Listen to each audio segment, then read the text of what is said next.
Look, if you can remove fear and ego, then you're halfway there. Fear and ego, if that gets in the way, you're in trouble. And that's another thing that I like to do, is surround myself with people that are as talented, or if not more talented than myself. Today on Dirty Linen, we are breaking out of Australia. We are going far across the world to Dubai to talk to renowned chef Greg Malouf. I am so excited to talk to Greg. He's one of Australia's most influential chefs. We're in 250 odd episodes of Dirty Linen. I feel like his name's been mentioned, I don't know, a couple of dozen times. He's got so many alumni that have filtered through great kitchens in Australia and around the world. He really changed what Middle Eastern cooking means internationally. Greg, I'm so excited to talk to you. Welcome to Dirty Linen. Hello. Well, thank you. Greetings from Dubai, from 41 degrees at the moment, and it's 11 in the morning. Wow. Well, I'll take a few of those degrees, but not all of them, because it's very crisp in Melbourne at the moment. Yeah, I believe so. Yeah. So, Greg, tell us about life for you at the moment. What have you just been doing? What's life like in Dubai? Well, life's not too bad in Dubai. It's almost business as usual. You know, it's been a very trying few years. I mean, globally. So they've managed quite well here. I think 90% of the population are vaccinated. So it's not so much business as usual. But, you know, there's masks and social distancing, but restaurants are operating pretty much as they were. And, you know, tourism's not where it was, but it's slowly climbing back. Also, I've been doing a bit of travel lately, which has been a real bonus for me. I've been, I think in 2 years, I've been kind of in not lockdown situation, but on this in this part of the world or in Dubai, and haven't been able to jump on a plane. But recently I've been to Beirut and Cairo and Casablanca. So that was quite interesting and exciting, actually. Wow. I mean, tell us more about that. I mean, I'm especially interested to hear what things are like in Beirut.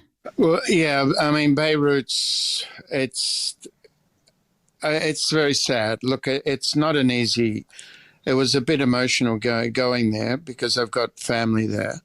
And the people are not quite, I mean, they're struggling a lot. They were saying, I've been told many times that this is worse than the civil war that happened, so much worse. But look, there are people there that want to push on, and they don't want to stick their head in the sand, and so to speak, and try and push what they have and what they know as hard as they can, because money's really trapped there as well. So all the currencies, I don't know if you've heard, the currency's kind of all over the place, and so the money's kept there, and the people with some money will start investing. And I was actually there to help launch a pilot restaurant that may, if it succeeds, which I think it will, go all around the Arab world. So I went there. I've written the menus, and I was training the staff there. I was there for about 2 weeks or so. Incredible, because, yeah, it's almost a year since Beirut was rocked by that terrible explosion at the port. And, I mean, a city in a country that was already politically quite unstable, corruption rife through every sector of the community, and, of course, COVID. It's really heartening to hear that somebody's opening a restaurant there. I mean, just the resilience and the optimism is just really, I mean, it's quite moving. Yeah, look, I was I couldn't believe it. I just said to them, listen, bring it to Dubai and we'll do it here. And they said, no, no, no, no, we want it to work in Beirut first, and then we'll take it elsewhere. So look, I'm hoping it'll work. I'm optimistic that it will work because it's not so much unique, but there's certain elements of it that I think the Arab world haven't seen. So let's see what happens there. And from there, that was I went to Cairo for a couple of days. Tell me about that. Well, that was interesting. That was a call out of the blue asking if I'd be interested in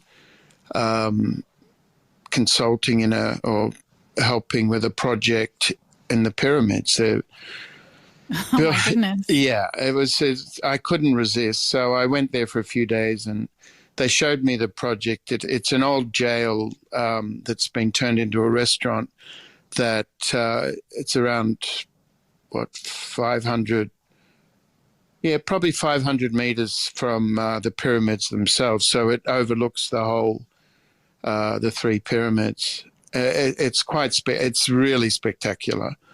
And the building's very attractive. It's an old jail, which I don't know why they built a jail next to the pyramids, but they're looking at an Arab concept, contemporary kind of Middle Eastern concept, and I guess I was the only one around that could help them pull it off. So I'm in discussion with them at the moment, and I was in Casablanca before all this, doing a pilot restaurant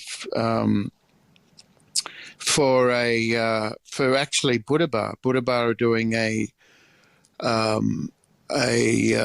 outlet, a Middle Eastern outlet similar to Buddha Bar, and they've asked me to write the menus and be the face of the food. So that was a pilot to see if it's going to succeed, and it's doing quite well. So it looks like Abu Dhabi and Dubai are going to be the next places they want, and then there's Saudi Arabia. So this whole region is really it's opening up with hospitality. So I guess it's one of the reasons why I'm still here, because I really enjoy flying the flag for Lebanon and also Australia as well.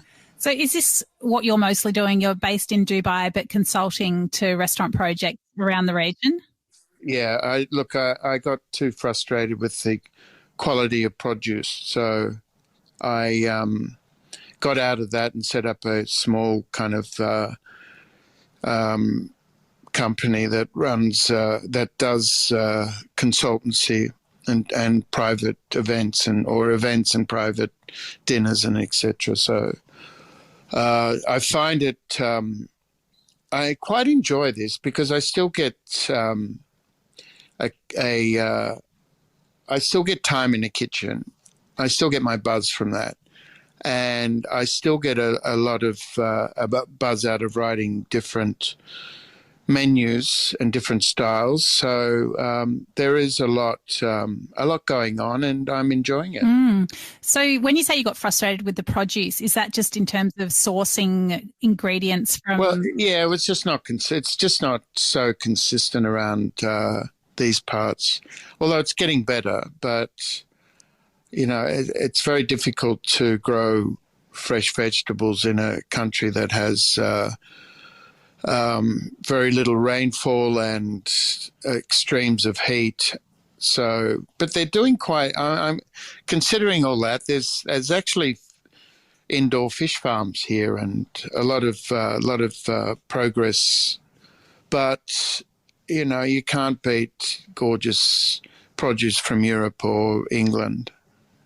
And that's super expensive, and they're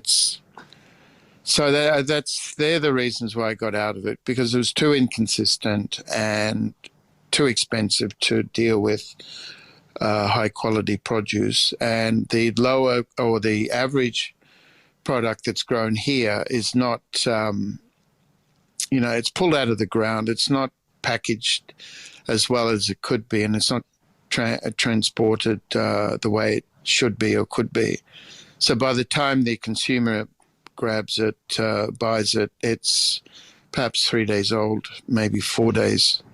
Right. So you can do the fun stuff, the menu development, the concept planning, and then training, yeah. right, and then let the business itself and let them, with the soggy vegetables. Well, it depends. Look, there's two ways that I deal with this, and that's with intellectual property, and that's when I put someone in the kitchen that I've trained, or it could just be write the menus, train the staff, and try and steer them towards produce that's going to work.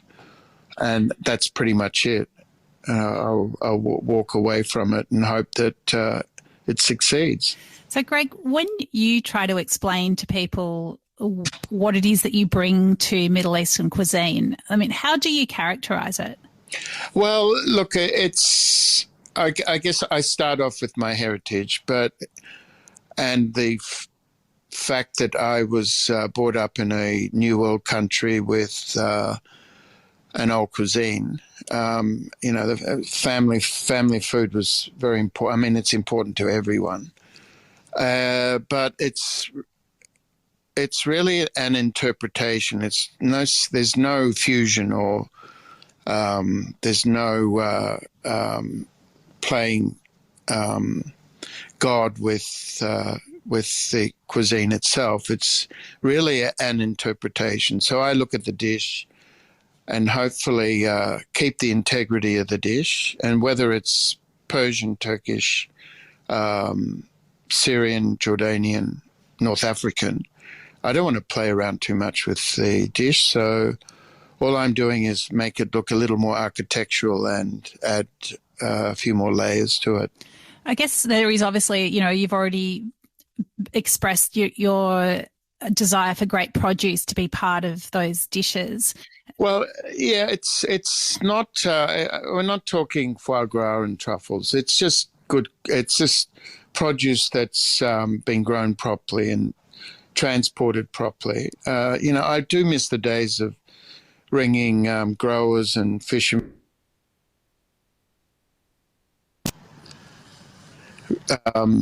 Sorry, that was not. I do miss the opportunity of talking to growers and suppliers, fishermen, butchers. Here you can't do that. You're the only connection you really have is with a purchasing officer or department, and that really, that was the other reason why it frustrated me. So. Because before you moved to the Middle East, I think it was 2014, you were at Petersham Nurseries in... 2012. 2012, was it? Yeah. You're at Petersham Nurseries, right? So where you're just basically in amongst the produce. Absolutely. Well, they had a garden there, so... And I had a edible flower garden, and herb garden and vegetables and... So, and a lot of the produce obviously was local as well, but they brought in some amazing produce from Italy, from down south, and it was all super seasonal as well. So that's a highlight for any chef. And chefs are on this planet for possibly just two reasons, and that's to cook for others and make other people content with what they're eating, and secondly, to have produce that they're proud of. There's nothing worse than a frozen piece of whatever or an old piece of something coming into your kitchen and you're already on the back foot thinking, what am I going to do with this? So, yeah. So Petersham Nurseries, I think you took it from 1 Michelin star to 2 while you No. It just retained. No, there was an Italian... It was an Italian restaurant. I changed the cuisine, and I think they wrote in the Michelin guys wrote that on merit of of Middle Eastern food and the originality of it. We want to highlight this and keep the retain the star. So that was really about Lebanon, and it's. I have to say that it is one of the great cuisines of the world, but it's almost hit a brick wall. In fact, the Arab world cuisine has hit a brick wall, and it needs to push further. So I guess that's one reason why I'm here, and the markets here are a lot larger. And there's a lot of people ask me, why did you leave Australia? And there's no answer, no straight answer, except I've done all I can, and the markets are too small. So hence the move. Yeah. So for people who haven't followed your career, you were at O'Connell's in South Melbourne, which I guess is where people really. I don't know, so many people went through that kitchen. Middle Eastern food seemed to be really pushed into a new place through your tenure there. And then you went to Momo, and that was another adventure again. But it's so interesting to hear you say that you think Middle Eastern food has hit a brick wall, that it needs to go further, when at the same time you're sort of saying, well, the foundations are there. I'm not really trying to change anything. I'm just trying to present it in a certain way. I mean, is that a fair characterization? Yeah, look, it's exact. Yeah, that's fine. That's a great way to look at it. And look, there are numerous chefs that are. I'm not alone on this. There's quite a few chefs out there with Middle Eastern backgrounds, or in fact, I know a couple of Lebanese people that are very talented in what they do. So it's a combination of what I'm trying to do and what they've achieved. I mean, some of these people I know in Lebanon have written some amazing books on contemporary Middle Eastern food, and I admire them a lot. And we're good. I'm good. Have good relationships and friendships with them. So, and also in Australia, I mean, Melbourne in particular is. I think one of the original places where Middle Eastern food actually took off in the right direction. And Melburnians have embraced Middle Eastern food, contemporary Middle Eastern, more than any other city I know. They just, I think at one stage, fell in love with it so much that, every second menu had something connected with the Middle East. Yeah, well, I mean, it's just normal here, and it's obviously it's so delicious. And yeah, I guess you had a lot to do with the way that it's filtered through our culinary culture.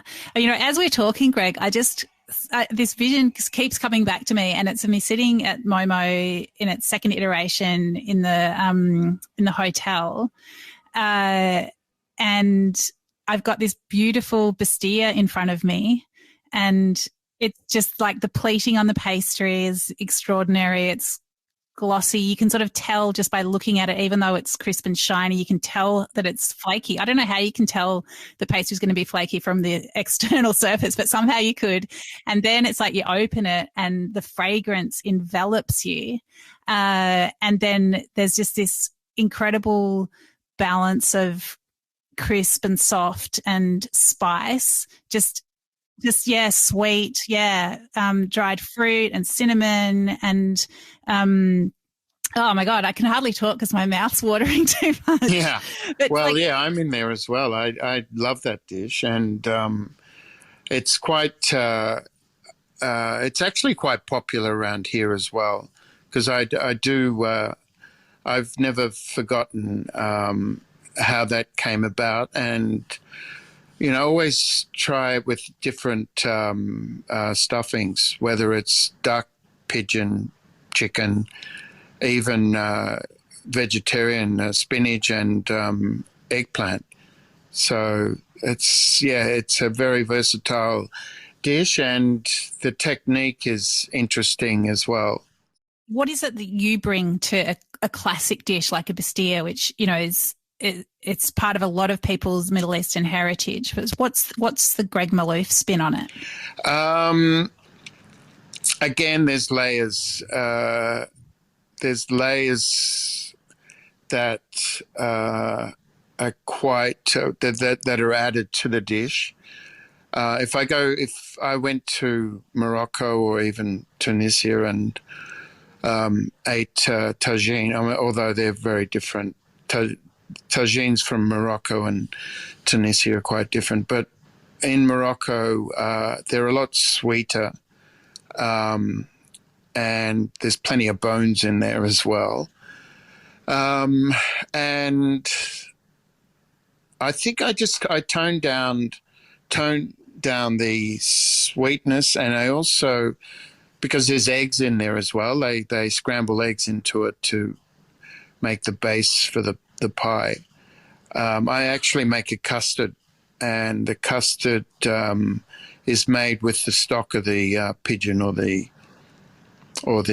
duck, and then when the fillings stuffed into the phyllo or brick pastry, then it's put into quite a hot oven, and then the custard starts to set, and it doesn't scramble or overcook, so you've got that lovely moist mouthfeel.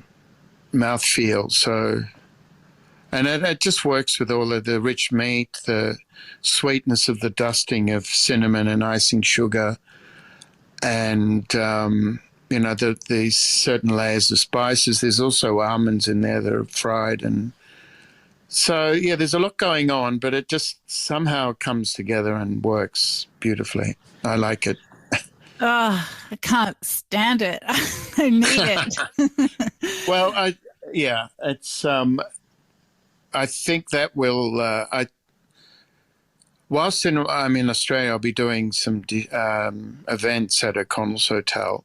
Well, we better just backtrack. So it's 30 years since you started at O'Connell's in South Melbourne, and you are. I'm so glad you are coming to Australia to celebrate that anniversary. Oh, thank you. So you're coming, and just at the start of August, you'll obviously spend a couple of weeks in quarantine, hanging out. Have you got plans for quarantine? What will you be doing? I'll be writing. I've got a contract for the Grand Prix in Abu Dhabi, so there's 40 dishes I've created, so I need to write recipes for them. So that's going to take up most of my time. All right. Luckily, you've got 2 weeks to do that, and then you'll be doing events at O'Connell's? Yes, late September. I think there's 4 events or 3 events at the moment. That might go to 4. I think one of them's a brunch with around 10 shared dishes, and there's 2 dinners again with 10 shared dishes, and they're all different. I think the brunch will run a different menu with wines, and I really look forward to it. I actually can't wait. I think this will be a highlight for me for a long time. There's a lot of staff that want to come and eat and actually help, and there's a lot of guests that I've known over the years that keep saying, when are you coming back, or we miss O'Connell's, or we miss Momo, so it's about time I did something or gave back to O'Connell's. I mean, they gave me a lot over 10 years. Well, we'll just have to keep ourselves out of lockdown for that period because we definitely need to experience your food again. Hopefully we'll be all right. Greg, what is it? I mean, so many people that have worked with you speak with, just with such gratitude and awe about the time that they spent sort of learning from you. What is your approach to teaching and training? Well, look, if you can remove fear and ego, then you're halfway there. Right? It's as simple as that, and just focus on. I mean, that's with most industries anyway. But fear and ego, if that gets in the way, you're in trouble. They're my thoughts, and I've been lucky enough to surround myself by some very talented people, and whether they're technicians or creators, and that's another thing that I like to do, and it is surround myself with people that are as talented, or if not more talented, than myself. And so that's where the ego is. Like you don't have, you don't mind if somebody outshines you. Yeah, look, I don't. Maybe years ago when I was a kid, yeah, we all have egos and whatever, but I think that was beaten out of me at an early age. So I now think that there's just there's no real place for it. And I know many chefs globally that don't subscribe to that at all. They go the other way. Fear and ego, which does, for me, doesn't make sense. So, do you think having that attitude has helped you progress with your own cooking and the way that you think about food? Look, when I think about food, I think about travels. I think about family values, friendship values. There's a lot of things going on, and I might be triggered to write a dish if I'm walking through a market and see some lamb's tongue or some just a humble eggplant. There's something might trigger me to well, I guess create something. But I think chefs in general, if they can create one original dish in their lifetime, they've probably made it. So that's a tough one. Have you done that? No. Everything's got. Look, I could say that salmon kibinei was a thing that I made in 1994, and I still can't get enough of it. And I think I got the approval of my mother at the time, because she just thought that the things that I was doing were a little wacky. But when she ate that, she just thought, wow, this is something else. So that wow, that helped a lot. Was that a gateway to further approval? Well, it's just one approval. That's all I needed. That was it. Yeah. I didn't want to argue about anything else. No. Yeah. Greg, I'd love to ask you about your health, because I know that you don't have your original heart in your body. Can you tell me? The heart of a 28-year-old. Is that what you've got? Yeah. Tell us about that.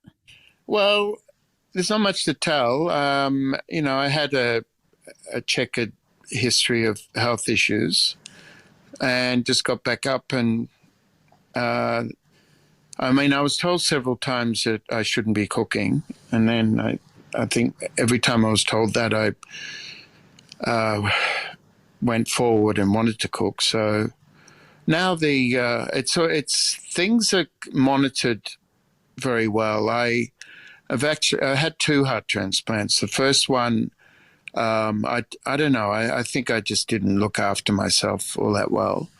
The second one, I thought, no, I need to deal with this properly. So it was about diet and a regime and exercise. And there is drug therapy, immune suppressant therapy that I can't stop. And generally now, I've lost quite a bit of weight now, and I try and be as active as I can, whether I'm walking or I mean, in the kitchen, I think I've monitored around 8 to 10,000 steps or so, which is not too bad. And it's really, I've controlled what I eat. So, there's no late night binging and drink and bowls of noodles and things like that. So I've stopped all that. I actually get up in the morning quite early, have some yogurt and fruits, a light lunch, and just a grill and whatever for dinner. I don't go out a lot here because I kind of get disappointed a little bit, and it's super expensive.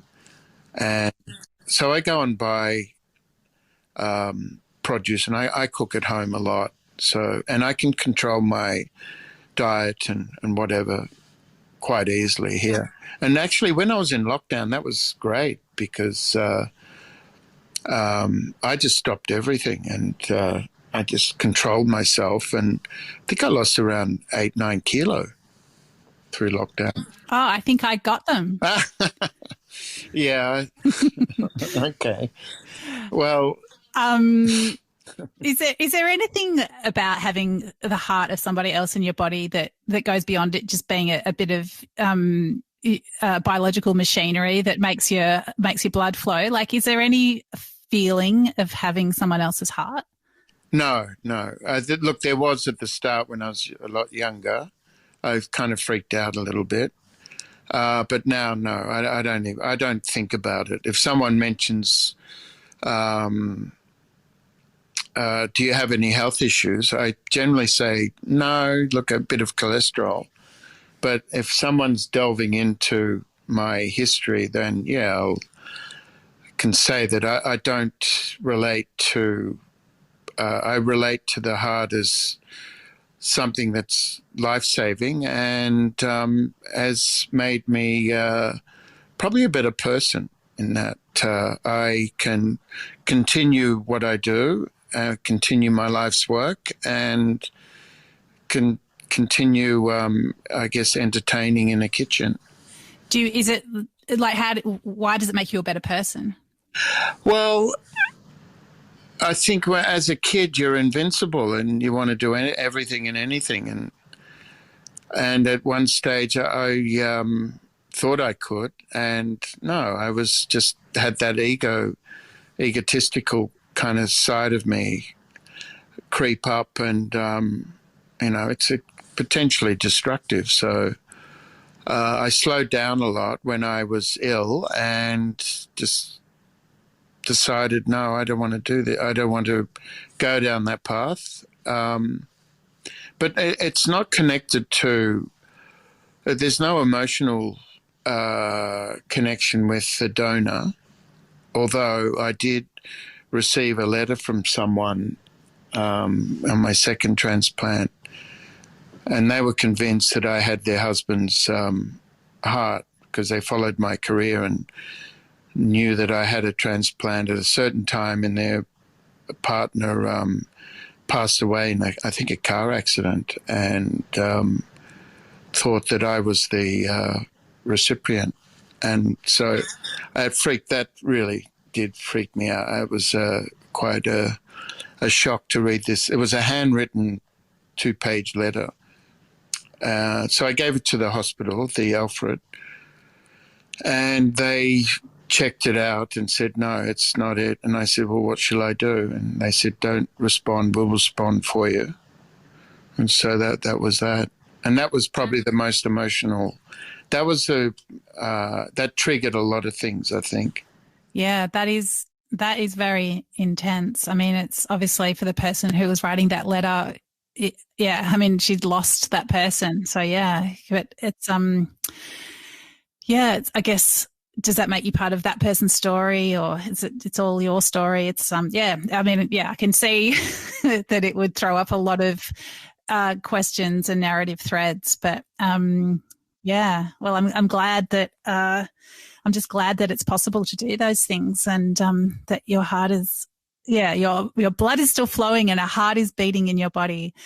Greg, I really do wonder what you're going to think of Melbourne. We've been through the wars a little bit, as have so many parts of the world, pretty much the whole world. That's all right. Look, I've just come back from Beirut, so nothing is severe as that. Yeah, it's not Beirut. I really would just love to finish with a little bit of a description of the brunch, because I haven't eaten one of your brunches. What kinds of things could we expect? Well, I was told not to mention any dishes, but just no one's listening. Just a little sneaky one. Oh, look, it's a mixture of old and new. It's a mixture of what I was doing back then in 1991 and what I'm doing now, which, there's common threads, but the look is very different, and it has to be. I mean, 30 years has gone by, so. There's some interesting stuff going on with food dishes. I've even such a classic like pavlova's been twisted in a way that has, I guess, some Arabic flavors to it, and the look of it is very different as well. It looks like something out of a Ramadan tent. So there's things that are current with me, and as I was saying, there's a lot of older dishes. But you will see the bistaya, and you will see the salmon kibinaya, but they'll be presented a little bit differently. What else can I say without revealing too much? There's probably a few different ingredients that are intriguing. So, it's something that I really look forward to. Great. I do. Yeah, well, I do as well. And I'm really, really excited that we'll get to see you in Melbourne before too long. Thank you so much for chatting today. It's just, I really feel like I've had a little bit of a jaunt around the Middle East with you, which is extremely welcome. As I talk to you from my restricted circumstances in Melbourne. But yeah, travel safe, and we'll see you here before too long. Yes, look, I'll be in Australia early next month, having fun in quarantine, and then I look forward to seeing my family and friends and eating out. That's the other thing that I miss so much, eating out in Melbourne. Wow. Yeah. Well, restaurants will be very glad to welcome you. Thank you, Dani. Okay. Thank you. All righty. Cheers. Bye-bye. This is Dirty Linen, and I'm Dani Valent. We air the issues that the hospitality industry finds hard to talk about, hearing from different people with unique perspectives. We want to hear from you as well. If you have something that needs to be said about a topic, get in touch so we can include your perspective. Contact us at dirtylinenat.deepintheweeds.com.au or hit us up on Insta at Dirty Linen Podcast. We can't wait to hear from you. This